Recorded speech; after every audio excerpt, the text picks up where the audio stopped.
Hello and welcome to Parinama Academy. I am Vignesh Parameswaran. I am your trainer, and in this lecture, I'll be showing you what are the first steps that you need to do once you have Raspbian installed onto your Raspberry Pi. Hope you connected the Raspberry Pi through an HDMI cable to a monitor and also a wired keyboard and a mouse and an Ethernet port so that you can connect to the internet, right?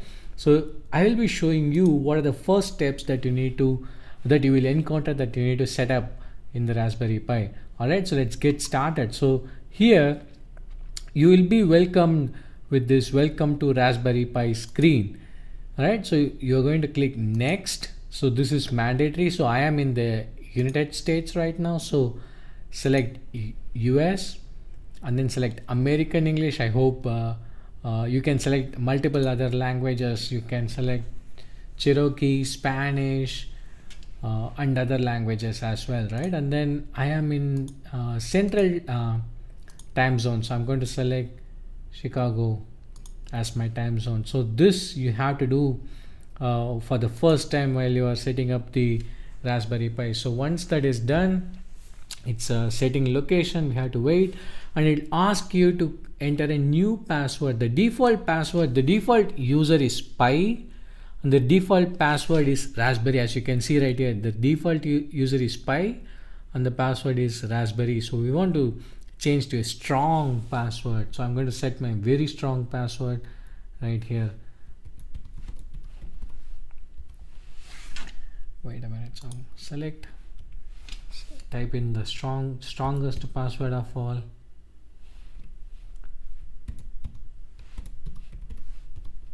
That's a super strong password,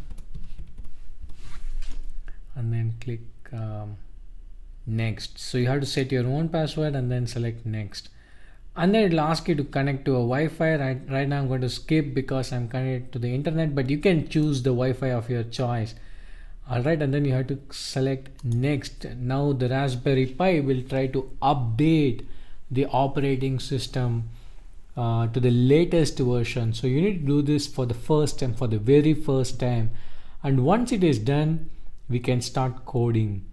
And what are we going to do? We are going to go to the menu option, so you can see what options are available. So you can do programming using Genie programming editor or Mathematica, Python idle. This is what we will be using for this lectures. You can also create Scratch 2, SenseHat emulator. So you saw SenseHat, we will be using SenseHat, right?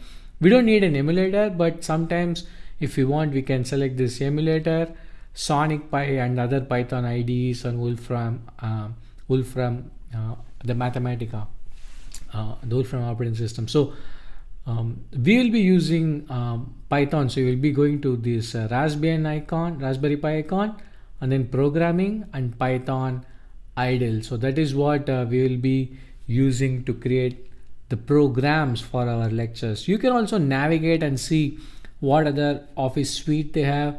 It's similar to Microsoft Word, right? You can have Writer, Math, Draw, and all. Yeah, you can connect to internet. You can just browse using Chromium browser, or you can install other browser of your choice. Wow, you have games on this Raspberry Pi. Is your personal computer. You can play games in it. So Minecraft Pi is a very popular game among other kids. So whenever I teach Raspberry Pi to them, they when I give a break, they go to Minecraft Pi most of the times, right? And you also have other Python games. Some accessories were basic calculator, file manager, and terminal. Help section, if you want to take a look at all the help which are available about Raspberry Pi, you can set your preferences in using preferences. What we did is the Raspberry Pi configuration right now. So those are the things that are available. Of course, you can shut it down not while it is installing. So let's wait for it to install. Once it is installed, we will get started with the first program, the first lecture. I am very, very excited for this course. Are you excited? Are you ready? I'll see you in the next lecture. Until then, thank you. I'm Vignesh Parameswaran with Parinama Academy. See you in the next lecture.